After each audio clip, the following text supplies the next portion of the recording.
There you are. What's up, dude? And hair is wild, bro. You got I know my daughter's in Phoenix. She's been in Phoenix the last week and a half, and I've just been sleeping in. good for you, man. Yeah, man. I can't remember sleeping in. Yeah, I'm sure it's been a long time for you. It's been a long time, man. No kidding, man. I mean, I don't know where to officially start, but I got to say that I'm really excited to talk to you. We've been trying for like how long? Like a couple months to make this happen. It's been a couple months. Yeah, I think you first reached out to me about it. What? Probably. I don't know. Yeah, it's been at least More than we can remember. It's been months for Yeah, sure. but I'm super looking forward to talking to you. As soon as we started like kind of connecting and you started putting up a lot more honest, vulnerable stuff in your Instagram, I was like, man, this guy's like connected with me. I got to talk to him. Feel That's like awesome. feel like less lonely, which I think is it's kind of cool because I think a lot of people have kind of expressed that to you, which is always the best part about being vulnerable is when you realize, hey, I'm not alone. Yeah, I think a big part of the reason I am vulnerable is so that other people can, that resonate with me and um, relate can feel less alone. Yeah, I think vulnerability in and of itself attracts the people to you that are meant for you, Um, yeah, and vulnerability, whether it's through words or through art, has been really, really healing in a lot of ways for me. Um, it's funny because people talk about how scary it is, and it used to be terrifying for me. mm-hmm. But I think it's a muscle that you flex. Eventually, you just get used to it, And I think it's something with boundaries. Obviously, it's something really good to get used to. I think it's a hard thing to navigate through, especially people in our position where you have like a public forward-facing reality of who you are, and then there's behind the scenes Bo, and there's like the dad Bo, and there's all these different versions of us, and it's like people think that, or I don't know if people think this, but we or myself. Let me just speak for myself. I think that people expect to have that forward-facing social media view of who I am to be more aligned with who I am all the time, and it's just not the case. And I see, you know, I think as artists, a lot of us, myself for sure, you have a tendency to do like an analysis on what everyone else is doing, how good they're doing, how good this guy's doing, how that girl's doing, and you see some people that are going over the top with the level of confidence that they exude into the public. And some of it I see with certain people, I see like that's just total BS, bro. Like I know you're just bullshitting.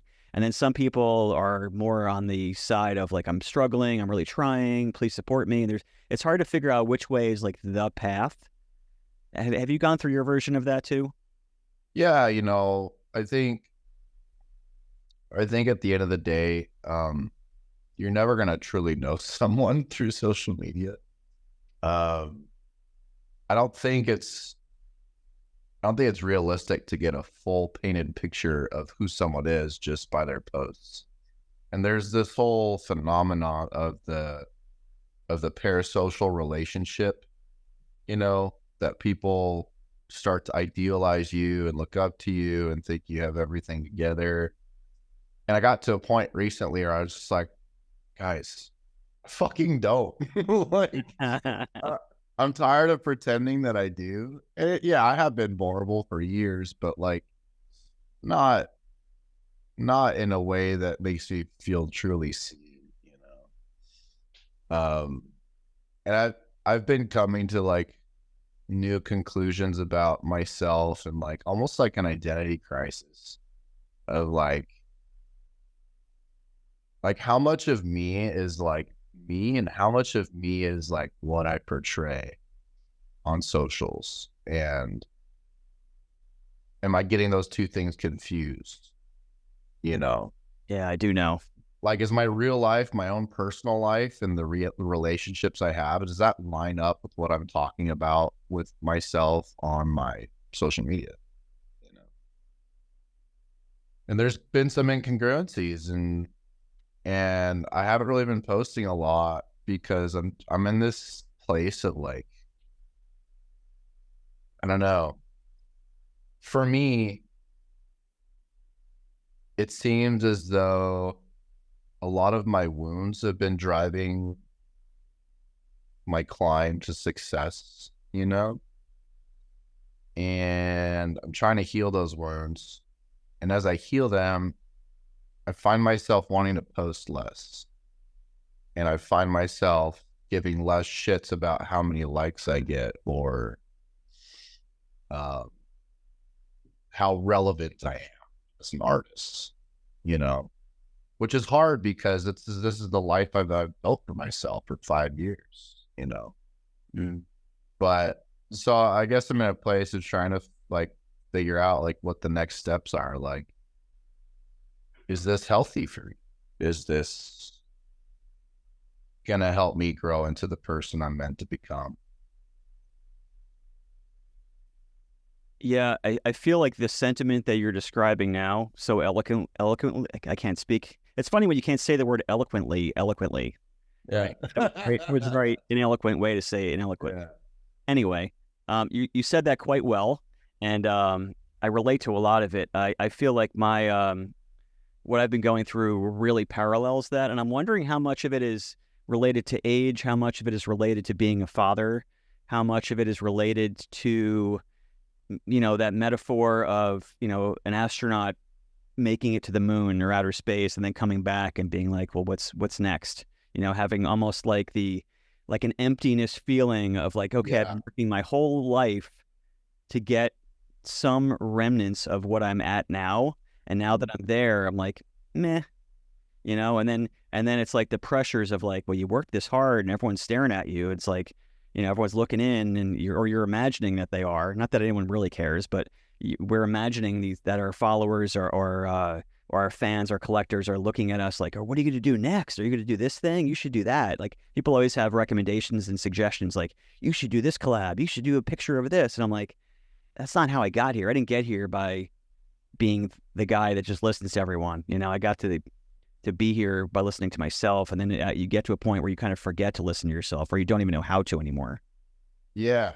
Yeah. I can relate to that. And once I made art my job 5 years ago, it slowly but surely killed a lot of passion and connection I feel with it. Mm-hmm. I've kind of pigeonholed myself as a commission artist, poster artist, whatever. And to be honest, I don't want, like right now, I don't really ever want to draw most of the time. Like, I forget what that feeling is like to have this urge and this need to just draw. Now it's just a job. It's just a chore. And that makes me sad, like I want to find my voice again with my art. It just feels impossible when I have this whole commission schedule and all this pressure that I've put on myself. And it's just a very confusing time for me, I think. But I don't want to say I'm not grateful for the experiences I've had, but to kind of go off of what you said, about that emptiness feeling, like I everything that I've accomplished, I set out to do when I was 15, right? And there's something to be said for that. Like I'm very proud of that. But I did a show with the best psychedelic artist in history, Alex Gray. And I was going through a lot in my personal life. My marriage was falling apart. And I get there and I have all these fans and friends and people like looking up to me. I sold the most tickets out of anyone at the show. I met Alex Gray.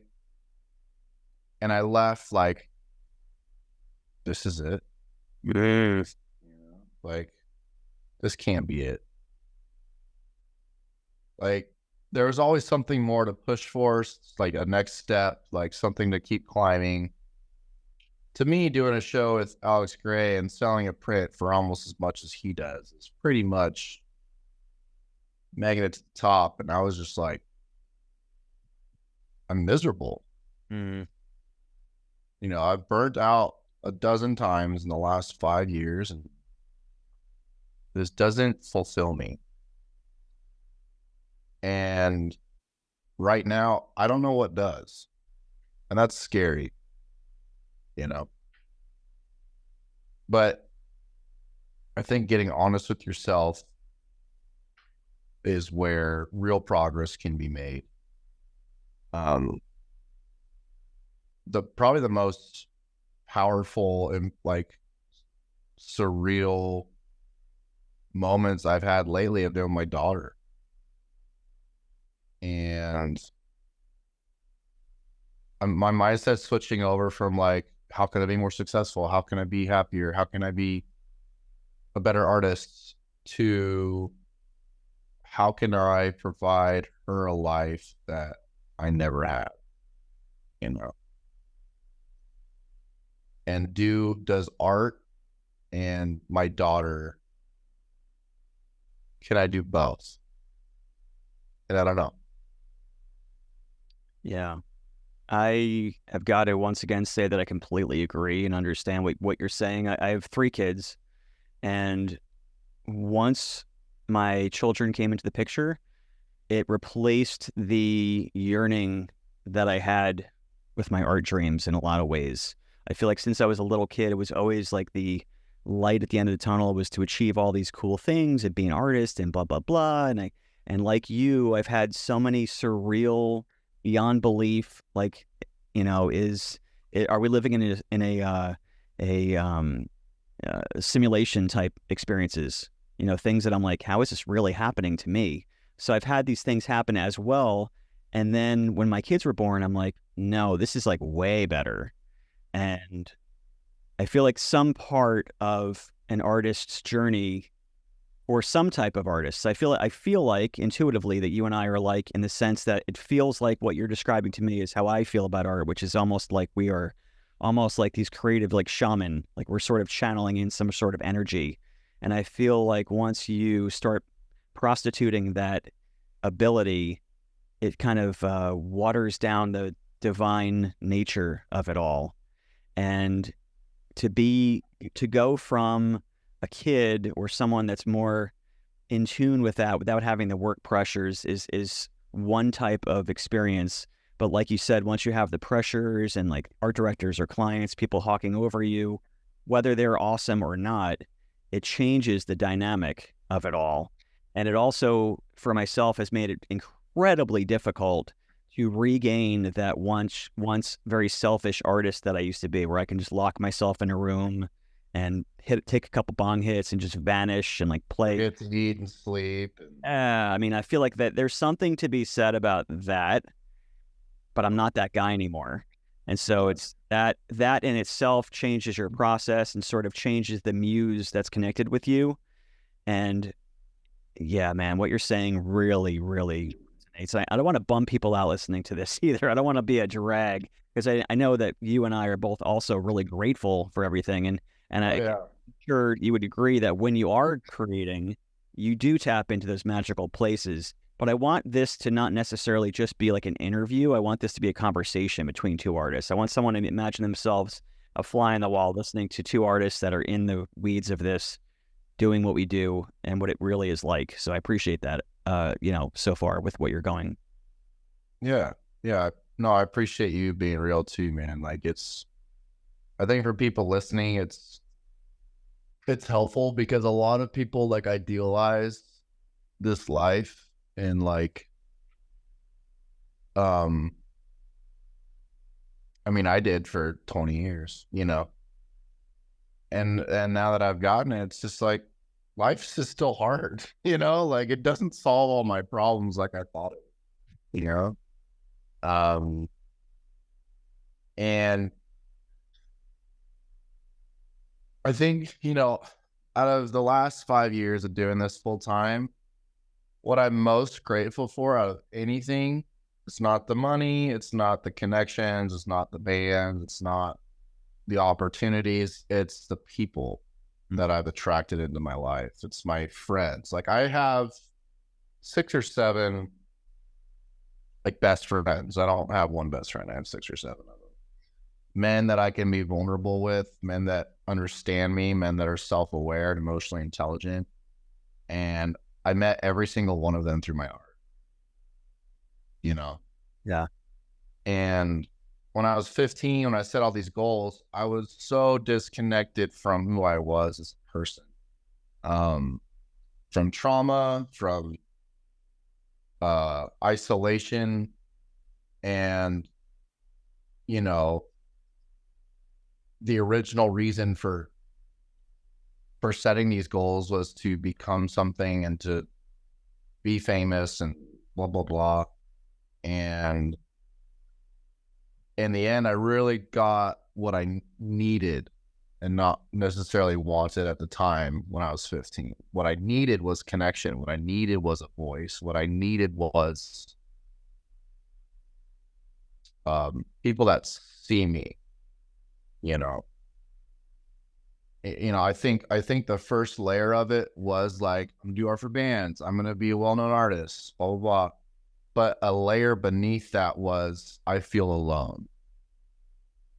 I feel like no one knows me and I want to be heard, you know? And I think if I can get back in touch with that, then I think I'll find my voice again as an artist, and that passion that you were talking about, hit a couple ball ribs and then just go for 10 hours. Mm. I think connection is at the heart of art, whether it's connecting with yourself or connecting with other people. And I just feel like what I'm doing right now, all this commission work all the time, it doesn't feel like connection to me. Mm. I have been making more conscious efforts to say no to a lot of freelance stuff, because with a few notable exceptions, it's a drag, and the money is not, for me at least, not really worth the amount of energy and time that goes into them. And it sounds probably weird to some people to say that, because a lot of artists listening or people that are seeing things from the outside perspective looking in must probably think that, oh my God, that's the best part of your career. And oh my God, you get to do this with that, band, or this with those people. And it's just like, it's exciting at first. Yeah. It's just over time, it's just like, it's just another thing. Well, I agree with you. It's about the people. And even with the bands or the different people that I meet, it's about the people in the bands. Like if someone says, oh, you've done such and such, or you've met this band, or you met that band, or blah, blah, you were on stage with who? And it's like, that doesn't matter like it used to matter. What does matter is if I meet or have someone in a particular, whoever, that I have a connection with, then that's really cool to me. Like if I see someone who happens to be known that I have a personal connection with, that I'm excited about. But just like the, oh my God, I met or did blah, blah, blah. Like I don't give a shit about that anymore. It's so dumb and it's shallow. And when you take that perspective, you kind of see it from as a witness looking at yourself, and you realize how like empty and stupid it is. A lot of it's just so superficial and silly. Yeah, I can agree with that. I think artists that are really dead set on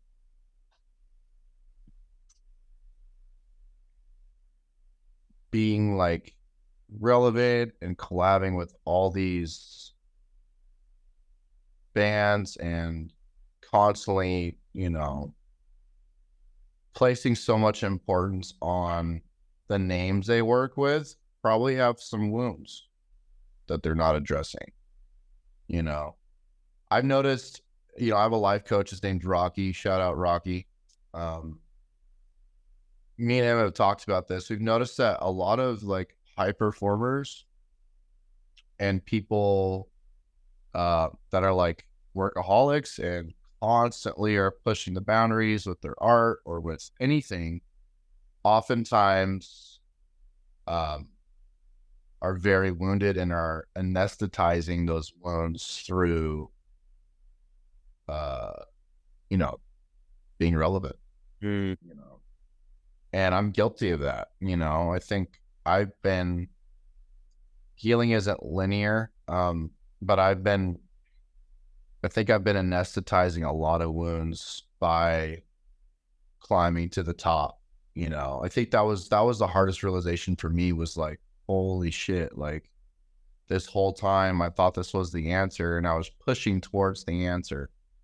And I got there and my answer was, you're wounded, Mm. and you need to face those wounds, or you're just going to just going to stay in this cycle forever. I think a lot of these really relevant artists are doing the same thing that I've been doing and haven't had the opportunity to become self-aware of their wounds.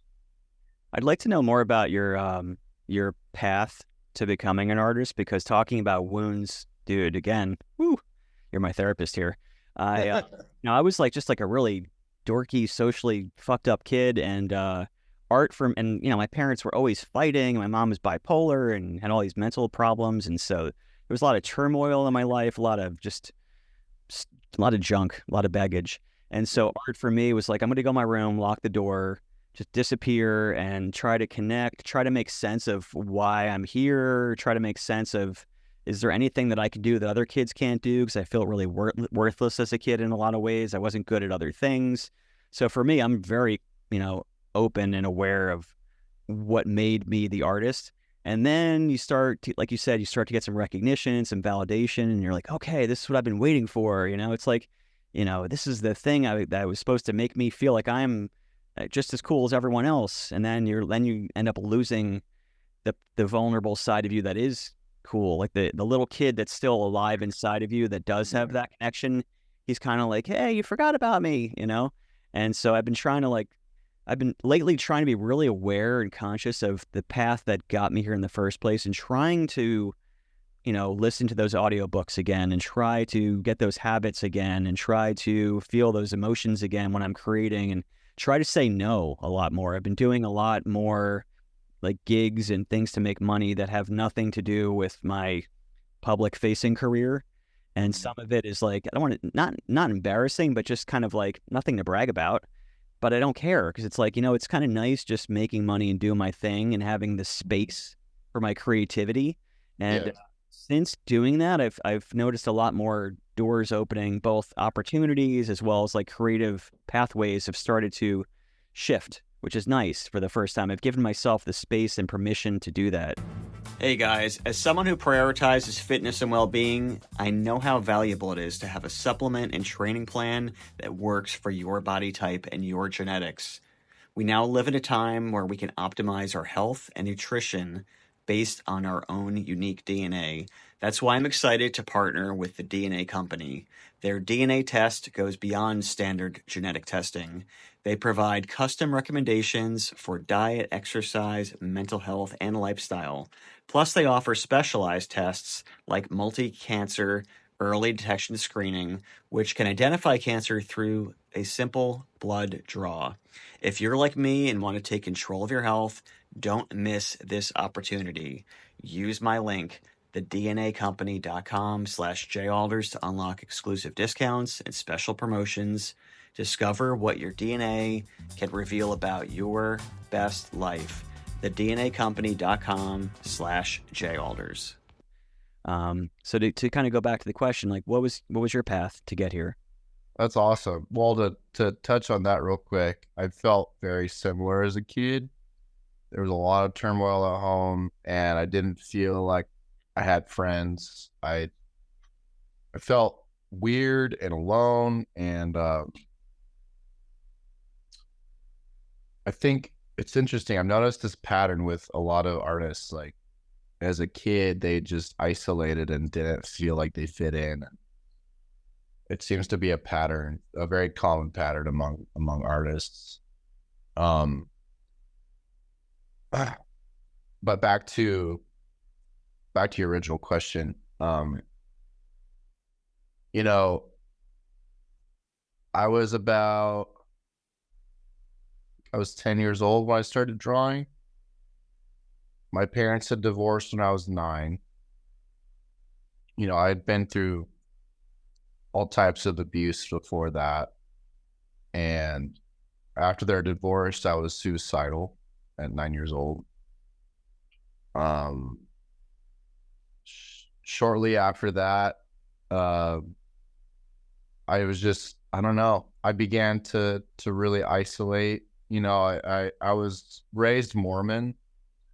And so having a broken family within the Mormon church is like social suicide, you know? Like I had to go to church with all these kids that like judged me and didn't understand me for my fucked up family life, my family situation. And so I was constantly being reminded of like something was wrong with me, you know, like something's wrong with my family, like I am an outsider. And so shortly after the divorce, I just poured into drawing. I started drawing anime. I started drawing cartoons, just simple stuff. You know, people look at my work now. If they were to look back 20 years ago and see the shit I started out with, they'd be like, no, wait, you fucking sucked. Like, yeah, it was on par with what every other kid was drawing my age, you know? People think or expect that, like, you know, when you reach this level as an artist, it's like that you were born with like genius or some crazy talent. And yes, I was born with the propensity to be creative, but I started out where everyone else did. Same. You know, shortly after that, I was 15. I took a high school art class because I was like, why not? You know, I couldn't really get good grades. And I didn't really care about anything other than PE. So like, I'll take an art class. And about a couple months in, after learning some techniques, the teacher had an assignment for us. It was Black History Month. And so she wanted us to do like a graphite realistic portrait of someone from Black history. And I chose Run DMC. Nice. Yeah, Run DMC is the shit. Oh yeah. And I spent about a week on it.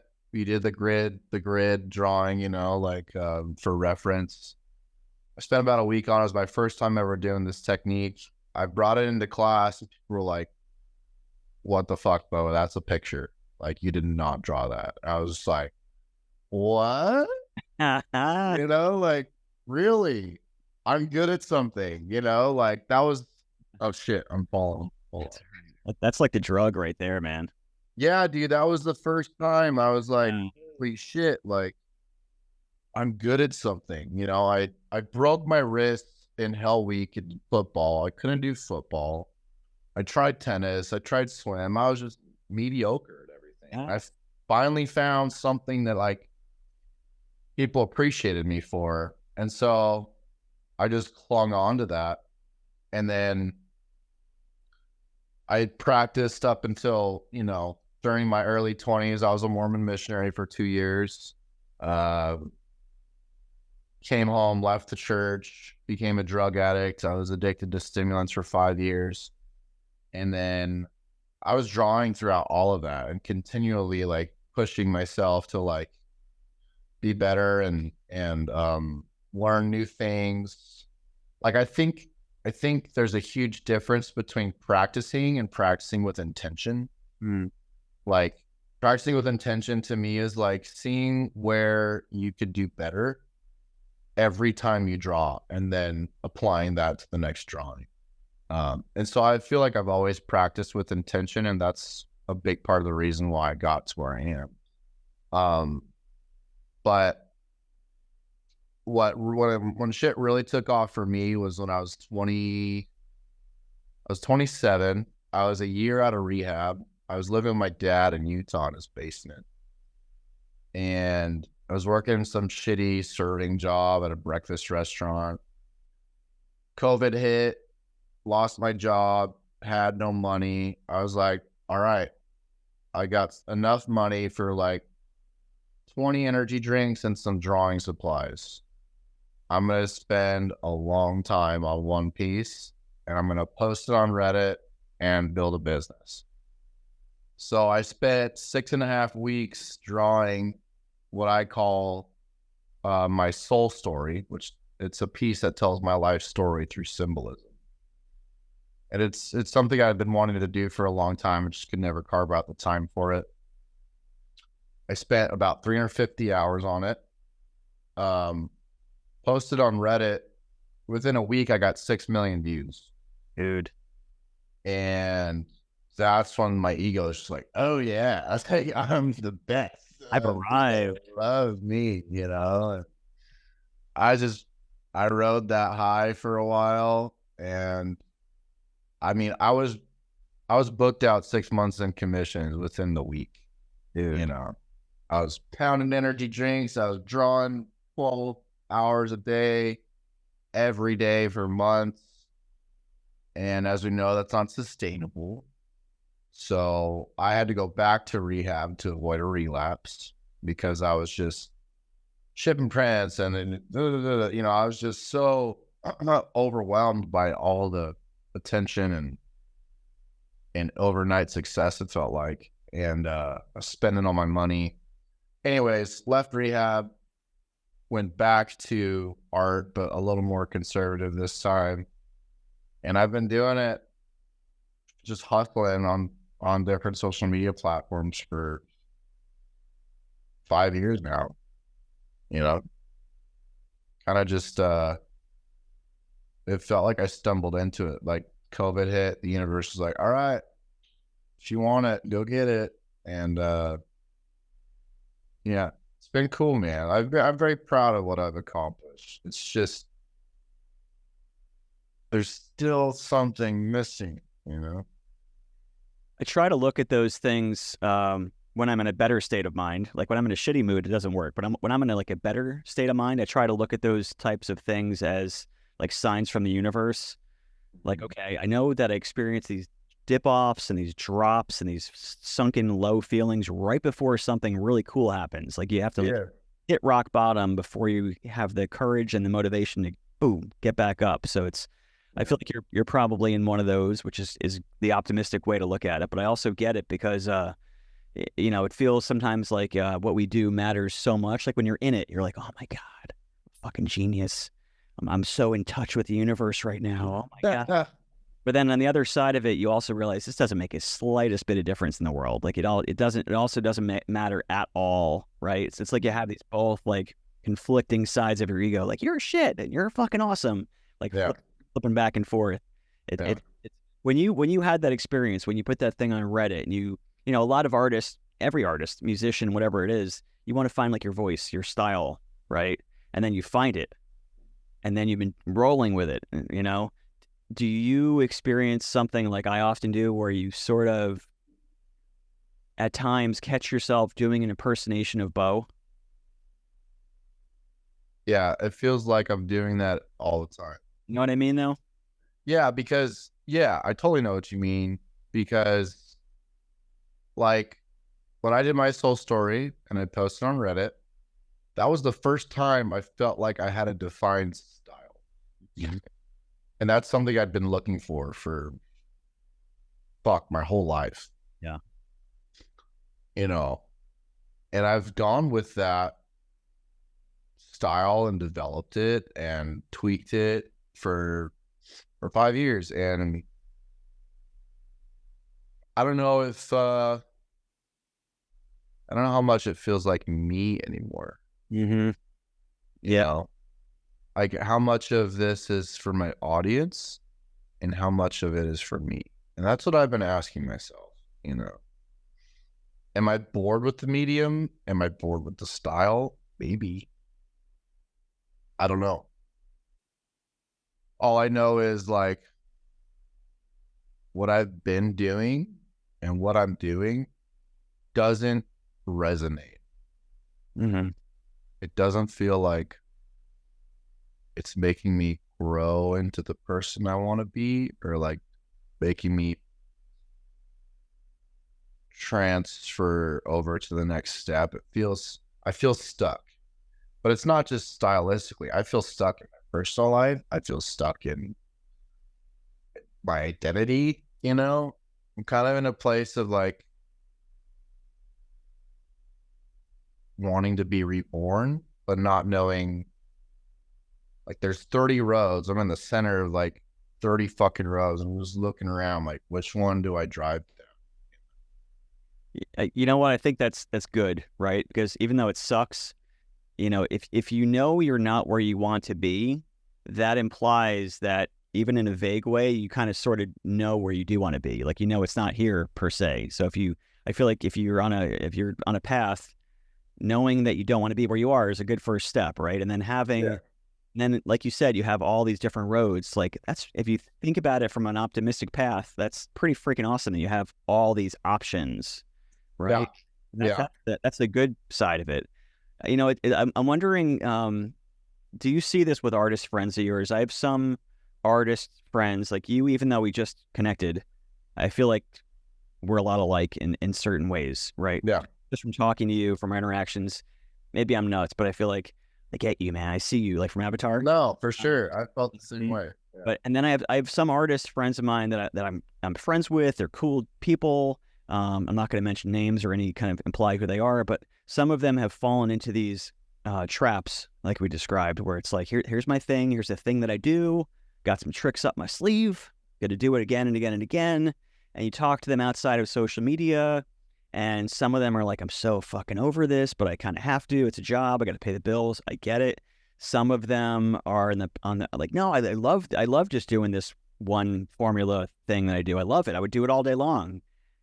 I'm not like that. Like, I'm more like you, where I want to like really feel it. I want to feel it coming from the universe and like shooting down like a lightning bolt and be like, oh, I'm taken over. I'm possessed by the spirits. Oh, like, how do you see different artist friends of yours in that regard? Um, Most artist friends that I have are successful, I think, viewed as a job. Mm-hmm. Yeah, same. I think you kind of have to, not everyone, especially with us, you've built a life for yourself, you have kids, like, it's very difficult to have the savings and the time to reinvent yourself. I think if you're going to do that as an already established artist, you either need to like get off the grid for 6 months or just make small tweaks to your work over time to make it palatable for your audience, Like slowly steer it in a different direction without anyone noticing. And that's until like a year later, people are like, whoa, where did this happen, I didn't even see it happening, man. Whoa. Yeah. No, I think, yeah, my artist friends that are doing well, I don't think that they see it as like a spiritual experience, or like, the thing is, dude, Mike, the need for money just kind of sucks the spirituality out of art. Yeah. And that's what I've contemplated too, is like, do I get like a bartending job and then just figure out what I want to do next and like give myself that time and space, to like not have the creative pressures all the time? I think even if I had a couple months of like, I don't need to draw, I think I creatively, it would build up in me to where I could like do something pretty cool. It's just when I feel like I'm stuck in this endless loop of like constantly playing catch up and doing shit for money. And yeah, it's just not, it doesn't feel like it's in line with who I'm becoming. Yeah. It's kind of like when you're younger, you like we said, we both share that similarity where we wanted to be accepted, we wanted validation, and all of a sudden we got it. And then it's like, well, I'm holding on to this identity for dear fucking life because with this mask on, everyone likes me. And then you start to realize, like, wait a minute, you keep putting the mask on every day, and eventually you're like, this doesn't feel like me anymore. I'm just putting makeup, metaphorical makeup on, and I'm putting the thing on that's me. But then you start to shift, whether you have a daughter, I have 3 kids, whether you become a parent or you move or you get older and you have different experiences happen. And then all of a sudden you look at it like as though the role you're playing is not you anymore. And then you go back to being that kid again, where you're like, oh man, I wish they would just like me for being me. And then it's like, I feel like what you're saying is kind of where I'm at also. And I think that's okay. And I think it's good and healthy to consider dropping the ego, which is really fucking hard. Like when I started taking like random gigs, different types of creative, but not really art things, I was like, I hope no one sees me, or like, what if people find out that I'm not doing something that's painterly and amazing? And then as soon as I kind of let that go, I'm like, I got to do what's best for my family. I have to do what's best for me. And I kind of want to just, where I'm at now, I kind of want to just paint whatever I want to paint. And if people look at it and you're like, that's stupid, or I don't get it, or what are you doing? You're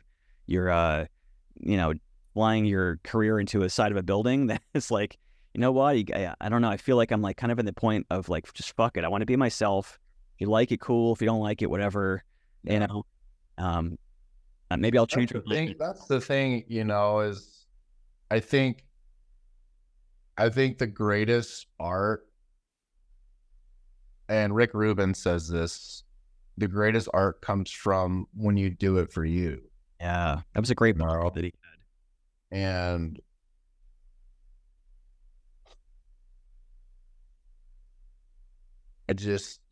I like you. I just want to feel like I'm doing shit for me again. And doing full-time freelance, I've had very rare moments where I felt like it was for me, And I think stepping out of full-time freelance would be a major act of self-love for me. Mm-hmm. To give myself the space and the time and the energy to reconnect with the passion that I once had. But it's also scary, to step away from that lifestyle. I've loved the freedom of being able to do what I want, when I want, book out my schedule however I want, have no accountability, have no boss. And that's what I've been struggling with, is like, do I get a job and then do my thing on the side to like be more fulfilled, or will I be more fulfilled doing what I'm doing already? Like it's impossible to say. But and it's like you worry, like, will I look back and think I'm a fucking idiot because I didn't do it? Yeah.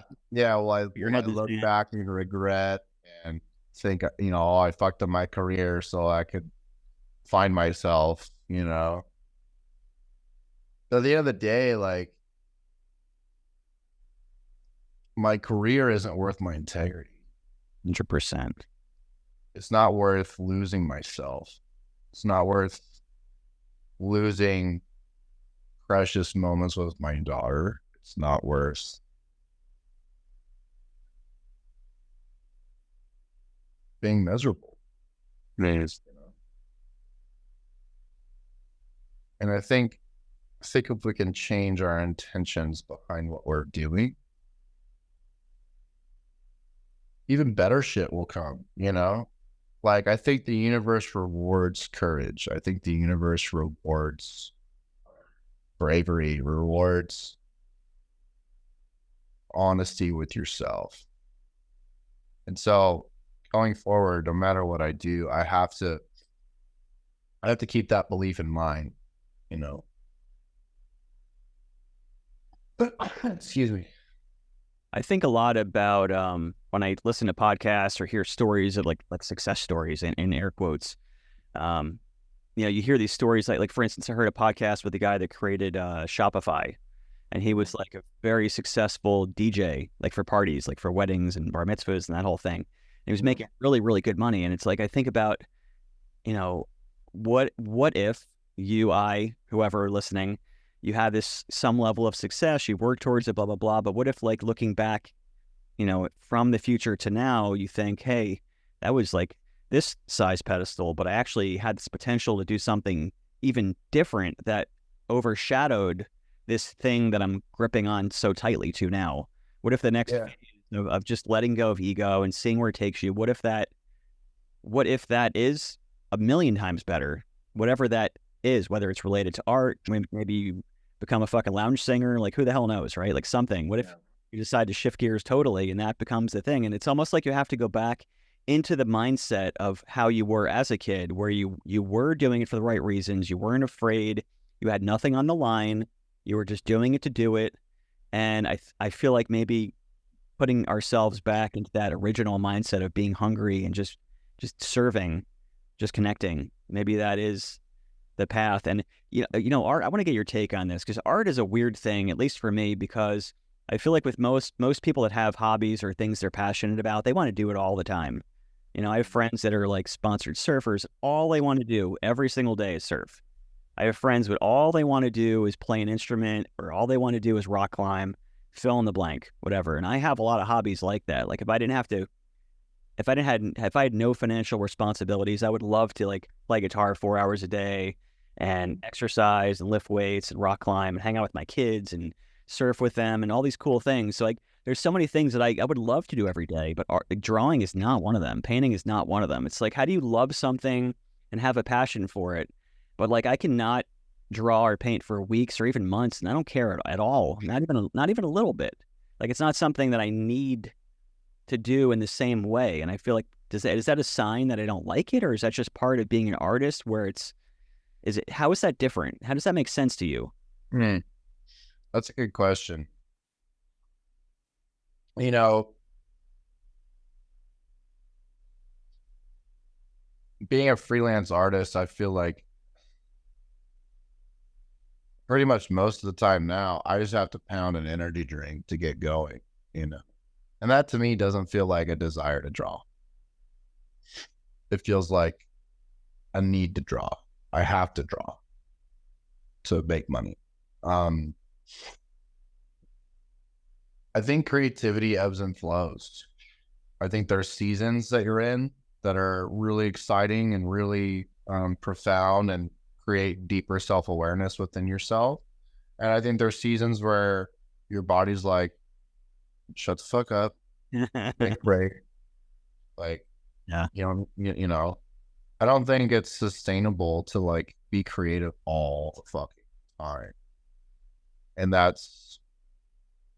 it's hard because I think as artists, a lot of us attach so much of our self-worth and our identity and our value to accomplishing things within the art world that when you're not drawing and you're not on all the time, you're like, well, who the fuck am I?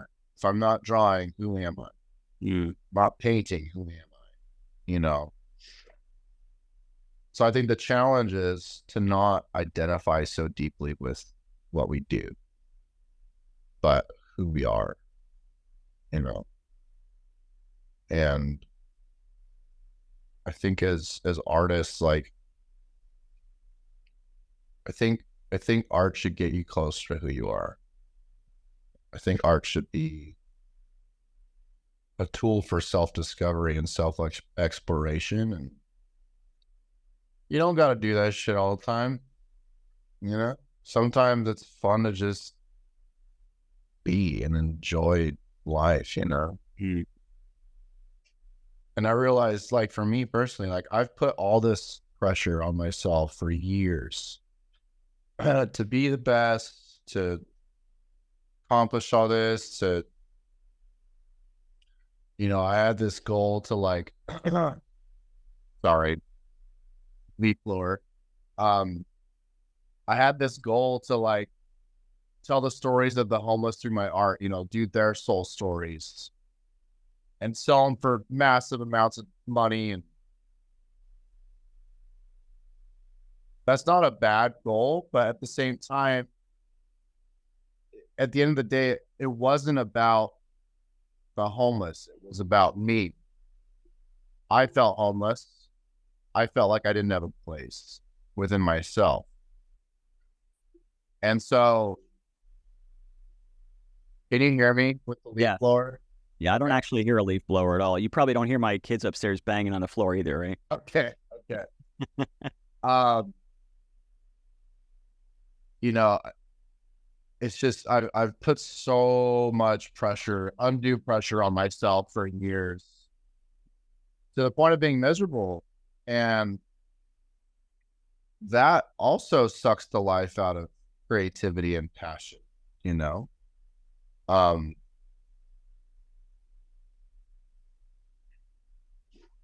I feel like as a commissioned artist, I've lived my life for other people. I'm at a point now where I want to live life for me Mm. and my daughter. And sorry, that was a major tangent, but Dude, that's I love your tangents, man. I love tangents in general. Yeah, I'm kind of a tangential conversationalist myself. I like that. I feel like making art is just thousands of tangents. Oh, dude, when I paint, a lot of times I listen to tons of different things, but I love listening to jazz in particular because I love how it, in jazz, it kind of goes off, especially when they're just jamming, like the old school jazz, like Miles Davis jams or whatever. It goes off these weird places, or someone will do, like, they're probably all fucked up on heroin or whatever they were on back then. And some dude starts going crazy with his bass, and the other guys are probably thinking, like, where are you going, bro? And somehow they bring it back around. I love that. I love that. Yeah. Art, I love it in music. I love it in conversation. It's funny, what I was thinking of. I don't know why. It's probably also a tangent, but it's funny being on the artist side of things because sometimes, like, my collectors, followers, fans, whatever, I feel like they like it more than I do, which is very annoying and stressful and frustrating. Like, it's like, and the same goes for my musician friends. I feel like a lot of fans of music like the music of the band more than the band likes it. And I feel like a lot of times, people that are really into art are more into art than I am. And I'm like, is there something wrong with me? Like, these people really, really are into this. And like, I like it, but I feel like, I go through the journey. If I'm making a painting, like, I don't do nearly as much commission as you. Commission's like a small sliver of what I do. But if I'm working on a painting, I'll put the brush down. I don't want to see it again a lot of times. I'm like, I'm done. I served my purpose. I did it. I survived. I'm fucking exhausted. And, but then obviously, people that look at your paintings, if you've done it in some way where people connect to it, they love it more than you in a weird way, which, you know what I mean? It's it's such a weird dynamic being an artist. Yeah, I've noticed that too. Like it's very rare that I'm attached to an original of mine. Like I'll draw it and sell it and I'll be fine. It doesn't bother me. You know, I think I'm more attached to the process. I love the process.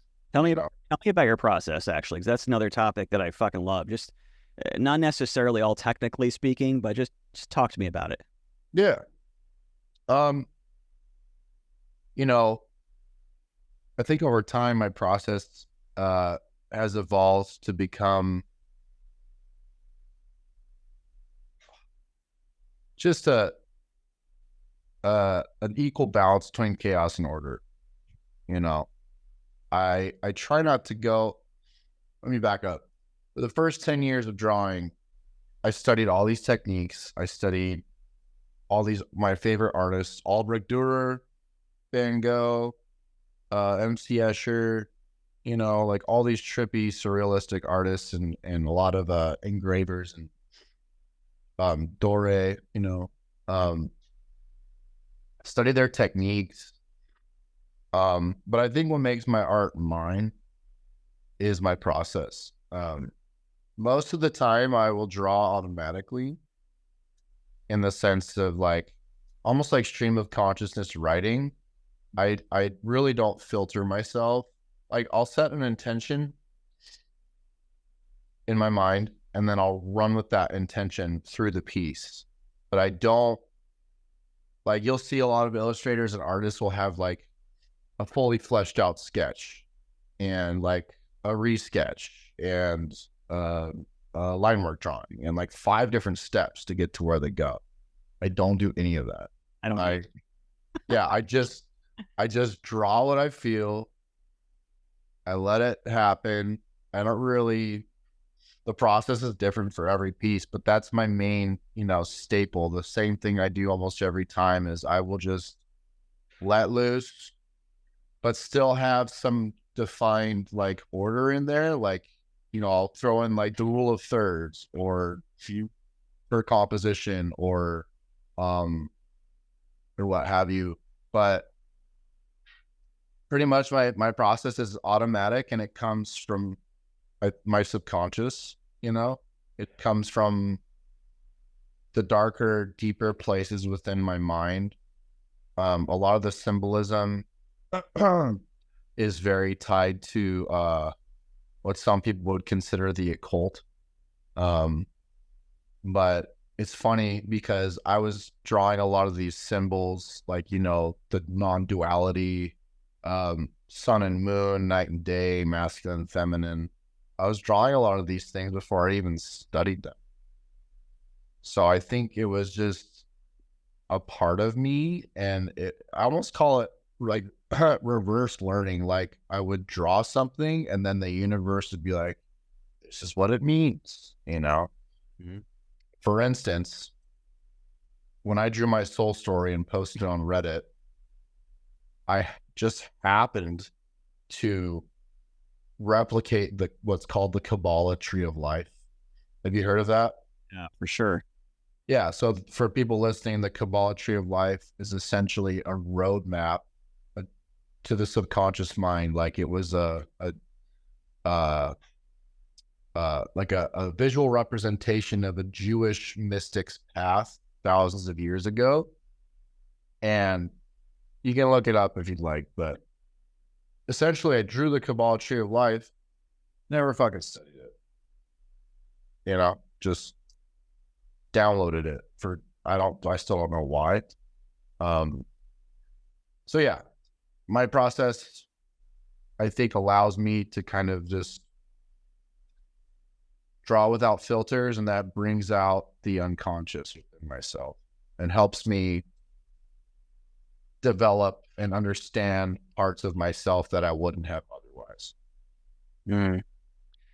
It's interesting when I look at social media because, I find myself scrolling around like everyone does. And a lot of times at the end, I feel like fucking shit because you see, like, you're scrolling through and you see like, oh, here's like a 7-year-old that can do better technical art than I can. Or here's like a 12-year-old in the Philippines that's doing exquisite oil paintings with immense detail that I can't do. It's such a weird thing, with the time now, because like everyone has tutorials and everyone is like obsessed with like, a little niche of some kind of weird thing that you do or like a technique that you do. And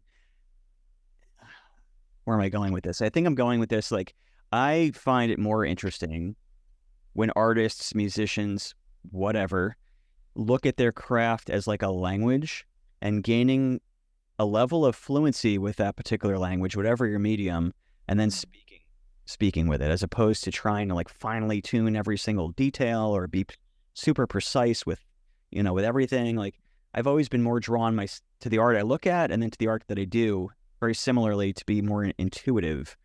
I hated also doing like sketches in high school. It was always like, all right, let's see your refined sketch before I give you the canvas to paint on. I'm like, I don't work that way. I don't want to do that. But I thought something was like wrong with me. It took me like a decade to realize like that's okay to not do things that way. But yeah, like, it's interesting. Like, so I play guitar a little bit. I'm not great, but I've listened to a lot of like master classes or things like that I found online. And when you listen to people who really know how to play, and you go into this like master class or YouTube video, and a lot of times, you go in thinking like, I want to learn this amazing technique. And what you come out of it is like they're speaking about the spiritual side. Like, all right, you want to feel this way, you want to have this emotion, and you want to put this, and it's like, so it's weird. Do you know what I'm saying? Do you does anything I'm saying resonate with you when I talk? Oh, for sure. Like, I don't think I could have done art school. Yeah. It's funny. After I left high school, my art teacher would always say that the best artists are the ones that never listened in class. Yeah. And that was me. I think you have to be very stubborn to find your own voice. You're essentially one salmon swimming up a stream of a million other salmon going the opposite direction. That's what it is to be an artist. It's the path of individuation, of becoming oneself instead of everyone else. It's I'm reminded of like just how fucked up the whole groupthink thing is. You see politics and there's left and there's right. How many people can say that they're them? That they have their own identity outside of anything and everyone. I think that's one of the biggest gifts that art can give us, is to be an individual, to go within and to explore depths of yourself that few people do. I'm big into have you heard of Joseph Campbell? Yeah. Or Carl Jung? Yeah, 100%. The hero's journey is something that I resonate with a lot. I think the way I view my art is like, the hero's journey is essentially the path of the hero, and like fighting the dragon, rescuing the princess, getting the gold. That's all a metaphor for going into your own mind and conquering the darkness within yourself. And that's how I view my art. I'm not calling myself a hero, but I like to think about what would a hero do in this situation? Because I've had a lot of trauma. I've had a lot of darkness. I've had a lot of things that can keep me down. And I've faced those wounds through my art. Right. And I think, where was I going with this? Anywhere it goes is cool, man. Yeah. At the end of the day, taking the roads less traveled or not traveled by anyone else is the scariest and most fucking rewarding thing a person can do. And I think artists have to do that to find their voice and their style. And I'm grateful for that. Another thing, Bo, that I've connected with you on, a lot of your posts recently have been about the other things that you like to do. You had a post recently where I wanted to high five you. I wish you were in the room, because I would have been like, yeah, bro, fuck yeah. You had this post or a reel. It was something like, it's not all about art, or like everything's not. I forgot how you phrased it, but it was.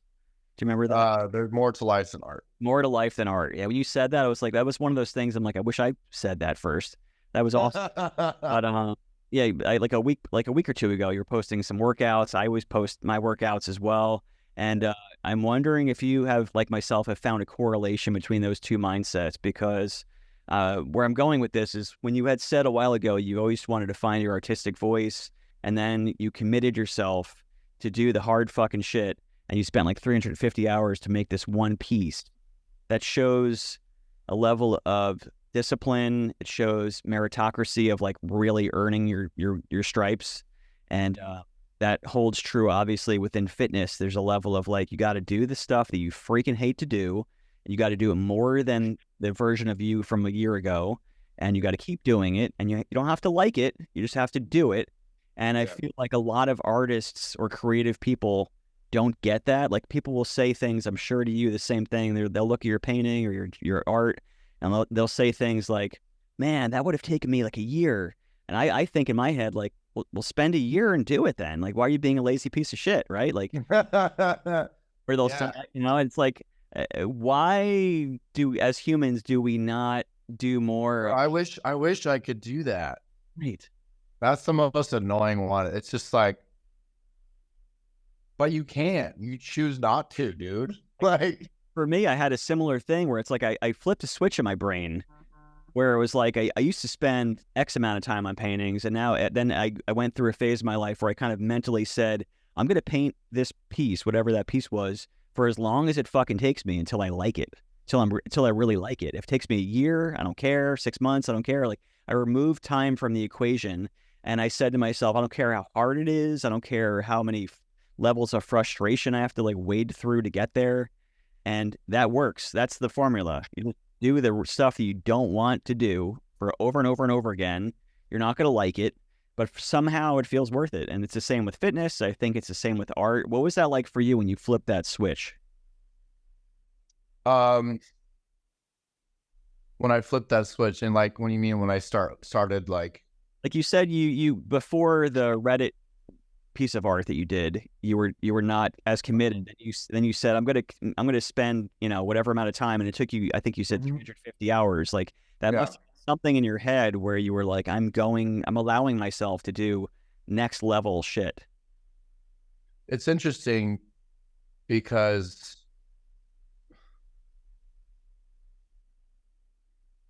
I hadn't really drawn a lot like 8 months before that, and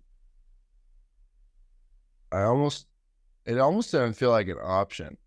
The way that the piece turned out and the way I wove through it, my soul and the paper kind of interweaved together.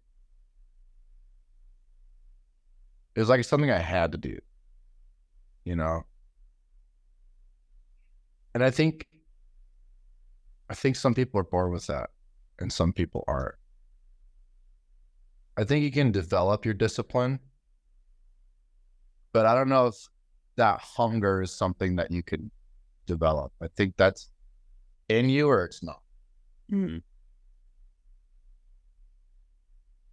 And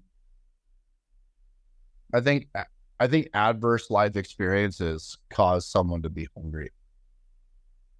If you're content all the time, you have your bills paid, your family's wonderful, your parents love you, what's there to fight for? You know? If you're fucking miserable and you're suicidal and you have to do drugs to cope, you have to fucking fight for what those people have.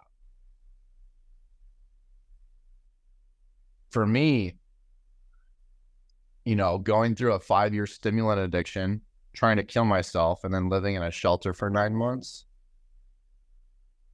I had to fucking fight to get out of the mindset, to get out of the circumstances, to get out of misery. And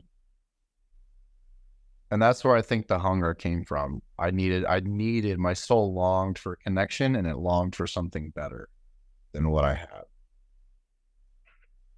But at the same time, I think that hunger can keep us in a state of fight or flight.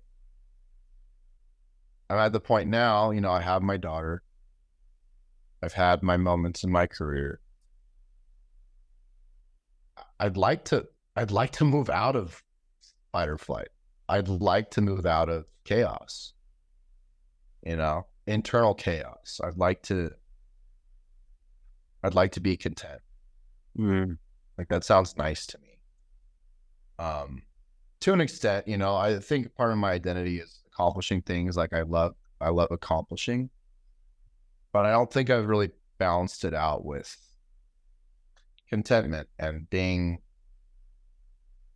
okay, just sitting around, so and I think that comes from like a desire to be closer to myself, to like love myself more, and to be at peace with reality. If you wake up tomorrow and you win the lottery, let's say, all your financial problems are solved, you've got no reason to do anything that you don't want to do.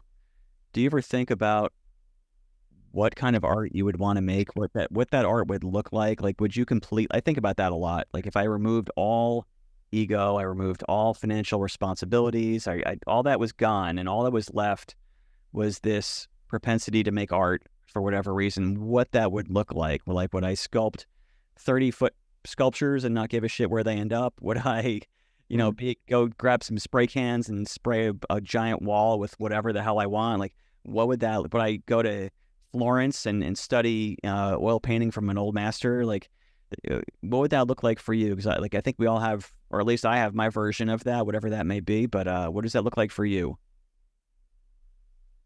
It's a great question.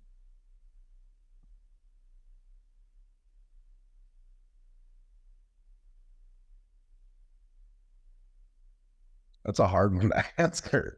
It is, right? While you're thinking, I think about that kind of stuff a lot because I feel like it's a good mental exercise, because if you put yourself through it, then you could always come to the conclusion at the end of whatever your answer is, like, well, go do it, right? Like, that's what you should be doing. Like, if you're diving in deep and pulling out the answer of what I would do if I could, it begs the question of, like, well, why the hell aren't you doing that now?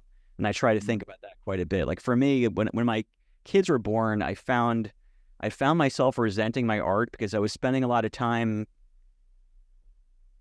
in a position where I should, in air quotes, be painting things that everyone expects of me because that sort of pays the bills and people want that and blah, blah, blah. And I'm like, I got resentful because I'm like, fuck, I just want to like paint a picture of my kids.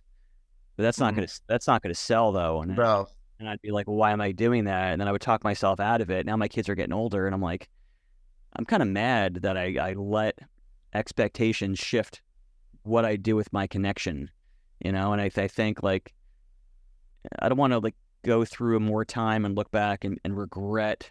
Like, I got here because I didn't want to regret pushing on the gas pedal and seeing how far I could take this thing.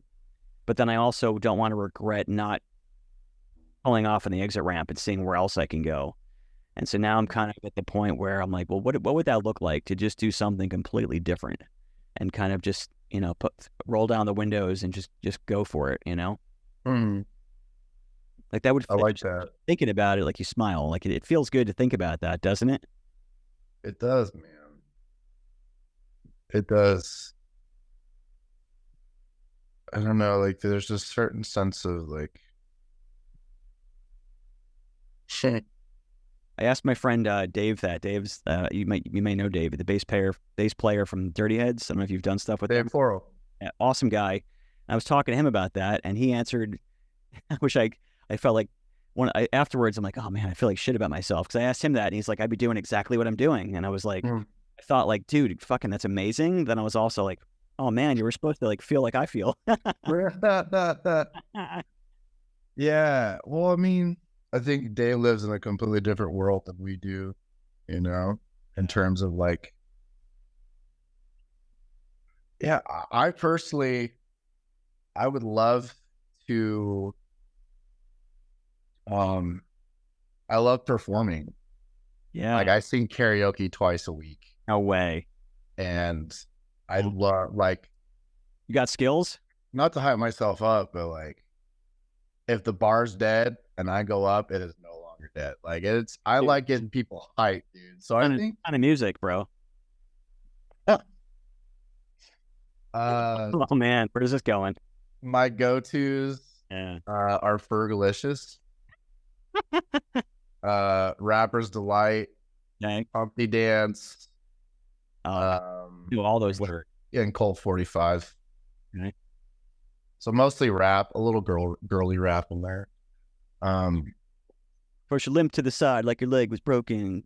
Taking and twitching Cadillac cause smoking. Crazy, whack, funky. People say you look like MCM or I'm cracked on tea. That's all right, because I get things cooking. Yeah, man. I mean, that's the thing is, like, I'm kind of, I see, like I said, 30 roads, 1,000 roads. I could take any of them and I'd be fine. But like,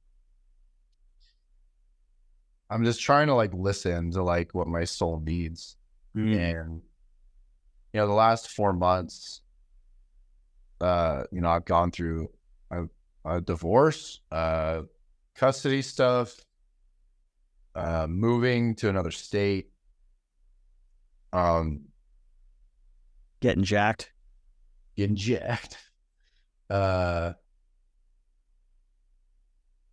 if I were to listen for a long time,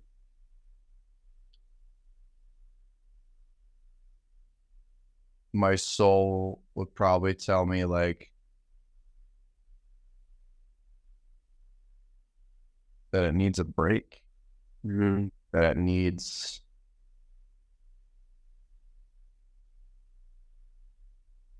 that it's tired of the pressure,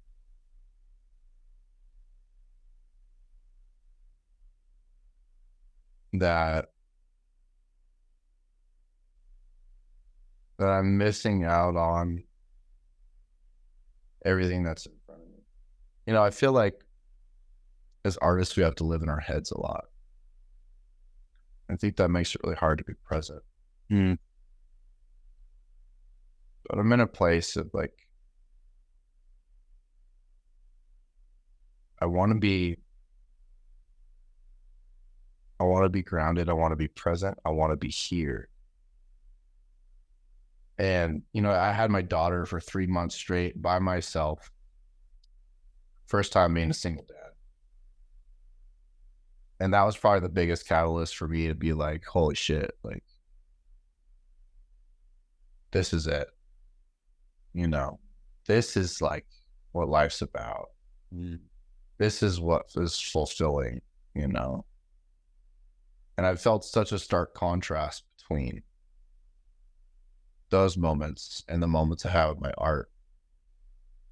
I spend all my time stressed the fuck out, managing my shit, shipping shit, doing the art.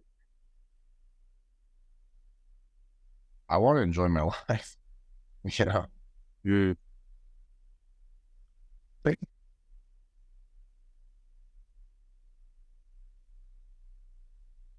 But I don't know what that looks like yet. Excited for you to figure it out. Thanks, man. I feel like I'm kind of riding along with you on a parallel rowboat. I feel like I'm definitely enjoying my life. I got I have tons of time with my kids, which I love. I love that the most. Like yourself, you know, that's the most fulfilling, fun thing for me. I know a lot of people. Some of my friends can't relate to that. Like they'd rather be, surfing or doing whatever they want to do. No, I'd rather hang out with my kids and not have to do anything else. And I'm very blessed and fortunate that I work out of my house and I make my own schedule and so many beautiful, great things. But I try to explain to my wife, because my wife and I, we have a few different sources of income. She has her company, I do my art thing, and we also have a company between us. So, and she's kind of like, she'll talk to me like, hey, we're doing fine. Like between all the things we're doing, all the income sources, like we're doing fine. But it's like something as an artist or a man or both, where it's like, I want to feel excited. I want to feel a purpose. I want to, and then as I'm saying this, there's this little voice in the back of my head, like, you sound like a pussy. Like this little elf on my shoulder being like, you're ruining your reputation as you say this. Like, there's some artists that I follow where it's like they take, and I'm not mentioning names at all, but especially during like the whole NFT thing, where it's like you realize like the magnifying glass went onto the art world, where you realize it's so full of shit and it's so full of hype, and there's some artists and creative people in general. There's people in general that are so fucking great at building the hype machine and riding it and exuding confidence. And that maybe behind that, they're not at all that way. Just some of it is so just awkward and weird and, telling stories about how fucking awesome they are and how, whatever. And I'm like, either you're full of shit or cocky or just a dick. I don't know but like a lot of people buy into that whole thing. Well, that's what makes them money. Yeah. And I'm like, should I be doing that? And then here I am here you and I are being real. Yeah. I feel like that's how an artist should be. Like all the artists I admired were fucking weird and had mental stuff going on. Like a lot of the artists you said, like Van Gogh and Salvador Dali, and like a lot of the artists that I grew up admiring were not necessarily, well, Dali obviously was part of the hype machine, but he also had a side of him like the other artists where he was just a little bit of a fucking wackadoodle. And it's okay, And so I feel like I've experienced times where I'm like, no, you got to just put out all this confidence and make everything seem amazing. And then I meet people in the public or at an event, and they're like, oh man, what are you painting now? You must be painting all the time. And then I'm like, no, I'm not, not really. Yeah, that's it feels like you have to kind of sell your soul a little bit to really make a crazy living at it, you know? Yeah. Um, and I feel like I've done that to an extent with the hype and the marketing and and all that, you know? Yeah, man, it's just the marketing aspect of it and the social media aspect and parasocial relationships. I think it just, what would be, you asked me that question, what would I create? I don't know, but I do know I'd be in a fucking cabin in the woods by myself for a week at least. Yeah. No one around, can take naps, drink my coffee, draw at my own pace, no bills, you know, just no reason to create other than because I fucking want to. Yeah. You know? Yeah, man. I can't say exactly what it would be, but I know how it would feel. When I was a kid going through puberty, my parents at the time, I'm going to age myself by saying this, but they got on like they got the cable package, and they got the one with like Playboy, the Playboy channel. Mm-hmm. I remember being a little kid, and like there was like a code you couldn't get on there. Yeah. I didn't know the code for a while. I eventually figured it out, but for the first like X amount of years of my puberty, you'd look into this thing, and it was like super staticky, and like the lines are going around. It was all blocked, but every once in a while you'd see like a half of a nipple float by or something. And you see like a quarter of like pubic hair go this way. And Oh then, my God. and eventually you're like, I could sort of imagine what's going on here, And Yeah. I think my painting process is a lot like that. And I'm like, I have like on the other screen here, I have some of your pieces showing, and I'm wondering if it's like that for you, where you sort of get like a little glimpse of something. Like so much of your stuff is like so trippy and like detailed and involved. And I'm like wondering if it starts out as like, well, I'm seeing like this line, and then like this, I'm seeing this fuzzy shape, or I'm seeing this, or is it different for you? Like, do you see shapes and things floating by, and you sort of chip away at it, make sense out of it until you see it? Do you see it all done? Is it a puzzle piece that you put? Yeah, that's what's interesting. People always ask me, like, did you see this in your head before you drew it? Sometimes I can somewhat. Like, I can get a general composition down in my head, but the end product never looks like how I imagined it Yeah. to look. And I think being in a state of flow does that. Like, if you're so attached to the end result, I think it's gonna look lifeless and devoid of feeling. But if you feel your way through it and like, I don't know, like problem solve as you go, creative problem solving as you go, and like kind of work with it and let it work with you, I think it becomes something like, it doesn't even feel like it's yours. Does that make you ever get that feeling? Totally. It's like, why am I getting credit for this thing? I had nothing to do with it. Right. It doesn't even feel like it's you. It feels like it's own thing that you just happen to, you like shook hands with it for a couple minutes. And you're like, all right, I'll be on my way. Like it doesn't feel like sometimes you go into a piece and you have this idea, like I'll go into a piece and I'm like, I'm going to do this different thing, man. I'm going to do this different color palette or these different kind of whatever, different kinds of line work or whatever. And then it ends up coming out totally different because it just does its own thing. And I'm like, damn you, I wanted to do something pioneering and different. And it's just, you just kind of step in. You're like, all right, I'm the guy. It's like an actor. You're like, I'm going to step into this role. I'm going to do the job here. What do you got? What do you need me to do? And it's like, possessed, start drawing and painting, and it just happens. And you're like, oh, I think that's like the thing that people forget, that don't keep up or get involved with their creativity. Like you become an adult and you get a job. So many of our friends we went to school with, you get a 9 to 5 or 9 to 7 or whatever it is, and you completely let go of your creative side. And you're like, what's the point? What am I doing that for? It's a waste of time. But like we're describing, I think like the silver lining to all this, because I feel like some of this has kind of been like gloomier to listen to for people, even though I love it. I think the silver lining is like, maybe doing it is not always as fun. And during the process can be fucking exhilarating, or it could really suck. And finishing it, you said sometimes I don't even have an attachment to it, but the process and like the learnings and the feelings, the emotions during it is so freaking worth it, that all this torture that we're talking about, all this torment as artists, that's what makes it worth it. That's the reason to keep doing your thing. Yeah, whether it's for money or for yourself, for the Queen of fucking England or a homeless man, if you do it for you, that shit will make you feel alive. So why can't we follow our own advice? Like, you just fantastic fucking advice. Why can't you follow that? Why can't I follow that all the time? Bills, bro. Got to pay the man. No. I could easily take a job and then do my art on the side.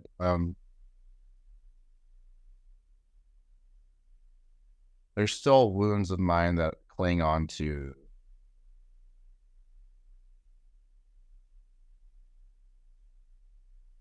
everything I've built.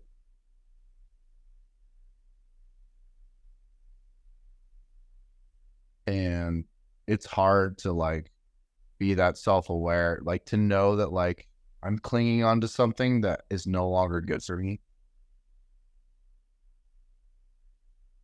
But it's like this is my baby, like it's not black and white either, like I don't have to stop doing commissions forever. I can do commissions that are interesting to me, but like the point I'm trying to drive home is like, I wish I would have gone into this with different intentions 5 years ago. I wish I would have gone into this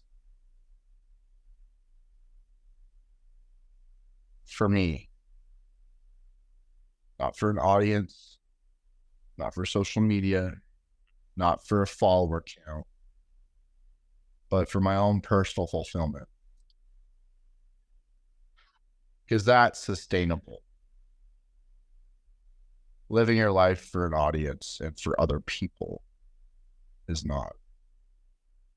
Have you thought about, and I'm not saying this is any better because I'm sitting here bitching about the same stuff, but have you thought about like flipping it around? Like for me, I do mostly my own paintings, and then I sell prints of my own work, and then the commission sort of like just fills in the cracks, and it just sort of keeps me relevant and in the scene, so I could be cool.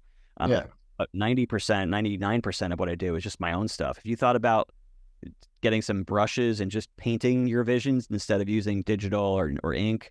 And I used to paint. I probably painted for the first 6-7 years of my art journey. Mm-hmm. So I know how to.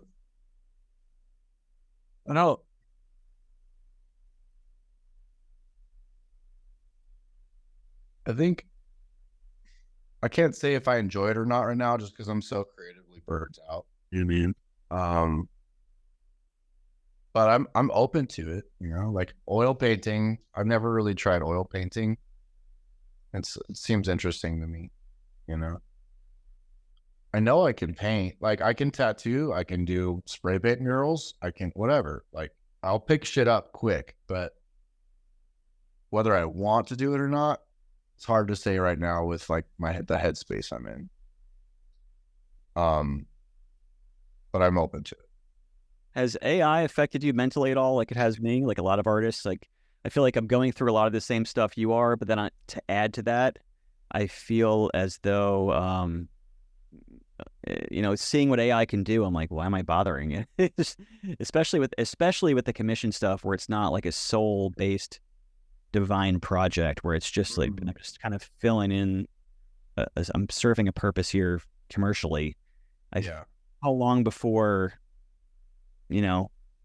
our clients can go on AI and just be like, hey, can you do this thing in this style and give me 20 different versions of it and make it better than I could do it anyway? Yeah. Does that affect you at all, and kind of changing the way you value art as a whole?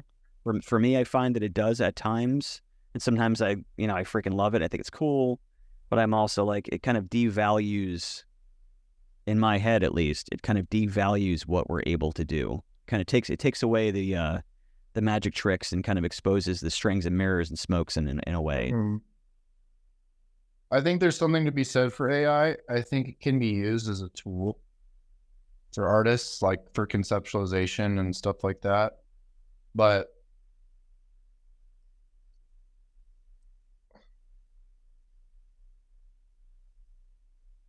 AI can't give people what 20, 30, 40 years of mastery can. You know, the people that are attracted to self-exploration and understanding and individuation will do what we've done. The people that want to stay the people that they are and take the easy route will use AI. And I think there's always going to be people that want art made by human hands. I don't know how big that market's going to be. I hope it's big enough to sustain me and all my artist friends. Maybe it's not in 20 years, but I think the people that are meant for art will find it, and everyone else, well, it doesn't really bother me. I think I'm like just over the cusp. Like I barely built up, my career right before AI hit. So I'm not super worried, but I also probably am compartmentalizing shit and like brushing it aside so I don't have to think about it, because it can be stressful to think about the future with AI and what that looks like for artists, Or like our children, for that matter. Right? I think about that with my kids. I try to explain to my kids, even though they're really young, they're already starting to like invest in stocks on their little app they have, and they're I'm trying to like teach them. We don't know what the job situation is going to be in 10 years, 15, 20 years. We have no clue. Yeah. So as a father, that definitely gets me nervous too. Not just being an artist. Before we wrap up, Ben, a lot of your focus seems to be on fitness and health. I'm assuming, I could be wrong, but I'm assuming that probably helps you a lot with the mental stuff. I know for me it does. I definitely have experienced a lot of darkness and a lot of trauma as well. And for me, if I don't work out, if I skip a day or two, I start feeling like shit again. It's like it's like the endorphin rush and the dopamine hit is like a really good antidepressant. On the other hand, I think I've used working out as like an escape as well, to the point of like overtraining. Yeah. Like this last 4 or 5 days, I've just been like burnt the fuck out. I had to go to the ER because I had elevated CK levels, which is essentially like excess protein in your blood from overtraining. Okay. So on the one hand, yes, it has helped me a lot, but I also feel like it can be an escape too. In a good way. It's a healthy escape. Yeah, as long as you're not neglecting yourself through it, But yeah, overall, I definitely feel better. Like my days are better when I'm in California, so like I can go to the beach and like run for an hour on the mountains right next to the beach and then do push-ups on the rocks.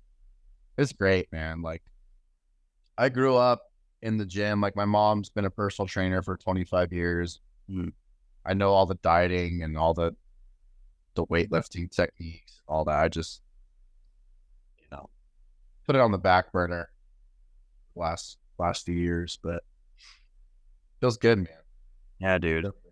Definitely a big part of my life that I want to keep. Yeah. What else has been going on, man? Before we wrap up, what else is on your mind? What are you excited about? What What's a dominant thought or topic in your mind that we haven't hit upon yet that maybe is taking up a lot of space? Um,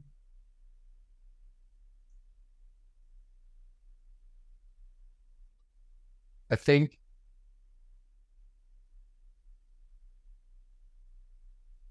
I've just been wrapped up in mainly issues of identity. You know, At, like, on what level? Like, you're a woman, or like, or no, not like that. You know, going through a divorce is like, it's like a whole identity crisis in and of itself. I think my purpose, you know, when making art was to provide for a family. Um, you know, when you build up a life that no longer is sustainable or doesn't suit who you're becoming, it's very scary to like try and figure that out. And so the main theme for me lately is just, identity. Like, who am I? What makes me me? And where do I go from here? And to anyone else struggling with those questions, I'm going to invite you to do the same thing I'm going to invite myself to do, which is just fucking try shit. You know, like new things, new places, new people. I think self-discovery is like an endless journey, and it doesn't stop until you die. And I think I've been guilty of like being stuck in paralysis of like not making decisions or moving forward, but more just being like, no, I'm going to stay where I'm at, you know. But I think real growth and like real happiness comes from going where you've never gone before. So, and yeah, it's kind of where I'm at. you know, what I think about, or what I thought about when you said that was, you know, a lot of people, when they want to learn how to draw, they don't really want to learn how to draw per se. They want to know how to draw certain things. Like, people will say, like, "Hey, can you teach me how to draw eyes?" Or like, how do you draw a tree? And it's I think it's a natural human thing where we just want to be able to label things, whether it's visually, like I just described. People don't want to draw what they see. They don't want to experience the actual seeing. They want to draw an icon or a symbol of what they think that thing is. Here's a trick. Oh, cool, a tree, yay. And I wonder if that has a similarity with identity, where it's like we want to say, okay, well, maybe now, tomorrow I'm not an artist. Tomorrow I'm a singer doing, I'm on a Humpty Dance tribute, like a tribute band or whatever. I'm a Run DMC tribute band tomorrow. And that's who I am. Yeah. And then it's like almost like we don't want to know who we are or find a new identity. We just want to have a new label. We want to have a new thing that we do. We're like, here's who I am. Here's my business card. Yeah. But I like what you said about trying different things. I also am like a lifelong learner, and I sort of give myself like a life curriculum, almost as if I'm in college. Like right now in my life, I have like 5 or 6 things that I'm really focusing on, like almost like classes in a semester. And I think That's cool. I think that's a good thing. It keeps my mind busy, and it kind of gives me little mini goals. It's sometimes hard because I'm like, well, here's a little goal I have and I achieved it, but what do I have to show for it? Like, you know, yeah, whatever. But for me, it works, and it keeps things interesting. But That's cool, man. I like that. Yeah. Yeah, kind of structuring your time to like delve into different passions and pursuits is cool. Yeah.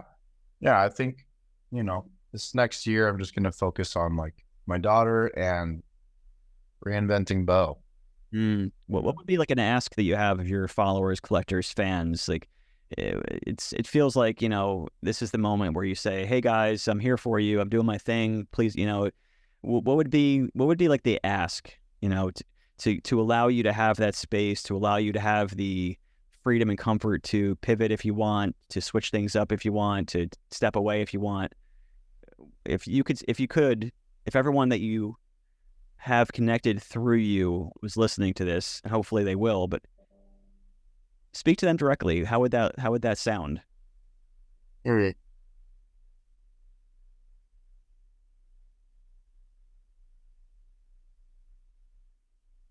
I am more than my art.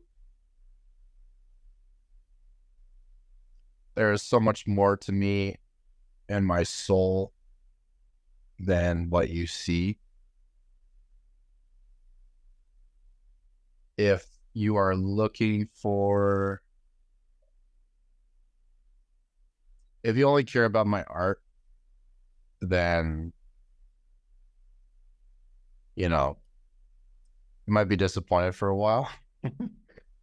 But if you care about me as a person and the things that I've shared, you'll let me take this time and, we'll reconnect when I'm ready, when I've found a new understanding of who I am. And I invite you to do the same. It's not a bad thing to question yourself and why you do things, and to change or to reinvent who you are. I think that's it's one of the most difficult and beautiful things that a human can do. I've had to do it before, and I'm gonna do it again. And I love that. That's awesome, Bo. I hope that your daughter listens to this someday. I think she'll be really proud of who you are. And it sounds fucking weird to say because I just met you, but I'm proud of you, man. I'm like really, I'm like genuinely stoked for you.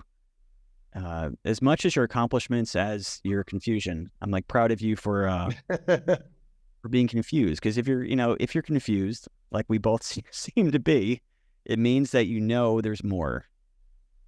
That's a pretty optimistic, awesome thing, that you're capable of more. You know that there's other cool things out there. You haven't found them, so it's a little frustrating. Yeah. That's kind of a cool place to be. Yeah. Yeah, I think it is a cool place in the sense of like, kind of like when I first blew up on Reddit, like it was exciting. Like it's like a new challenge, a new thing, something to be looking forward to instead of something to be afraid of. I'll say to people listening, if they heard your ask and your talk to people that you just gave, which was freaking awesome.